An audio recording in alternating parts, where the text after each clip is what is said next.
Hello everyone! Magandang oras sa ating lahat. Welcome to my videos. Maraming salamat sa panonood at lalo na sa mga nag-subscribe. Thank you guys! At kung bago ka pa lang dito sa aking videos, huwag kalimutan mag-like, comment, share, and subscribe para updated ka sa aking mga bagong upload na mga videos na mayroong mga gandang kasaysayan at talaga tungkol sa ating mga barya. Guys, ito yung 5 pills na hamad ng barin. Mayroong taon na 14/34/2013. Magnetic ito guys. Second type ito.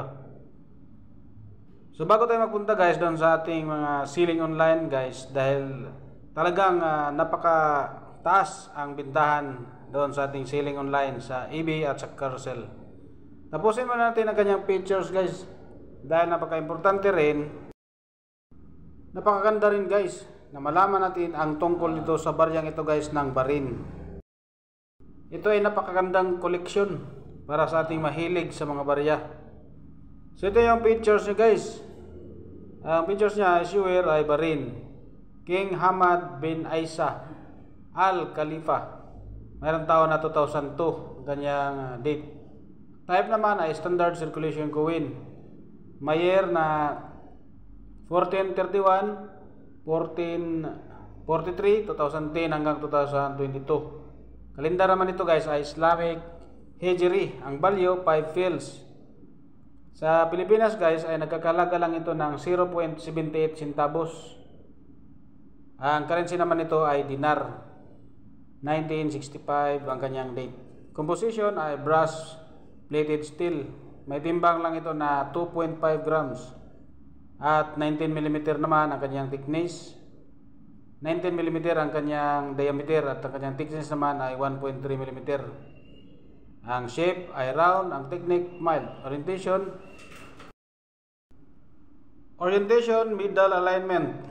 Number A number 46719. Reference number KM number 30.2 and show number 21.2A. At ito yung verse natin guys, ang palm tree.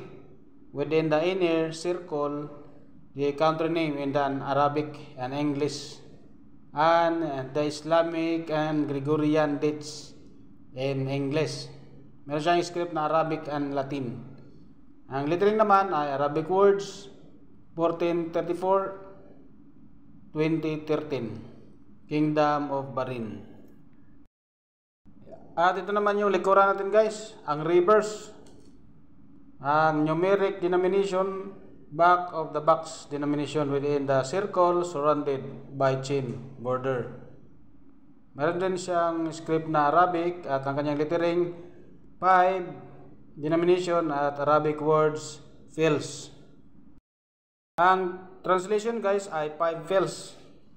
Meron siyang edge na smooth at ang kanyang mint naman ay Royal Mint Lantrisan, United Kingdom. Mayroong date na 1968. So ang ating 1434 guys na 2013, 10% lang ang kanyang population. So walang inilabas kung ilang piraso. Meron siyang price na extra fine 32 pesos galing sa ating enemista.com. So naka-display rin ito guys ng 389.99 US dollars sa 1,000 pieces. So 1,000 ka piraso guys, nagkakalaga ng 22,319 pesos 12 centavos. So sa 1,000 ka piraso yun guys.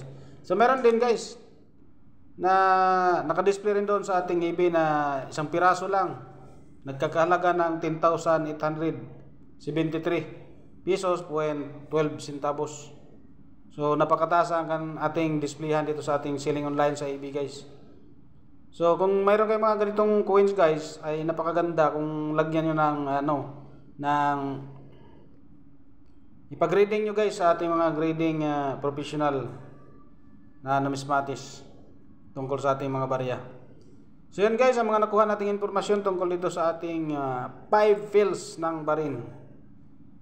Maraming salamat sa panonood guys at God bless sa ating lahat.